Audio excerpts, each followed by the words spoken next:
अस्सलाम वालेकुम स्टूडेंट्स, कैसे हैं आप सब। उम्मीद करती हूँ आप सब खैरियत से होंगे।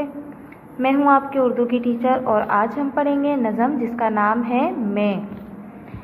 चलिए तो शुरू करते हैं। स्टूडेंट्स, आप सबको इस नज़म का नाम पढ़ के ही मालूम हो गया होगा कि ये नज़म किसके बारे में है, ख़ुद के बारे में।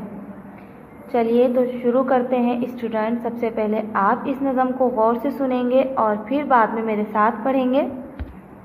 सुबह सवेरे उठता हूँ मैं बीमार नहीं होता हूँ, सुबह सवेरे उठता हूँ मैं बीमार नहीं होता हूँ, रात को जल्दी सोता हूँ दिन भर भागा फिरता हूँ, याद सबक कर लेता हूँ पढ़ने में दिल लगाता हूँ।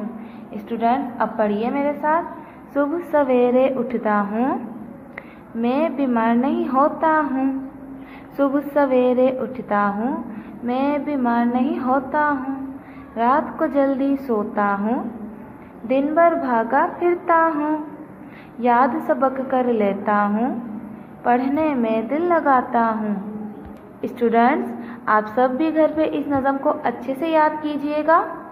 और यहाँ हमारी क्लास ख़त्म होती है। इंशाअल्लाह मैं फिर हाजिर होंगी एक नए सबक के साथ। तब तक के लिए अपना ख्याल रखिए और अल्लाह हाफ़िज़।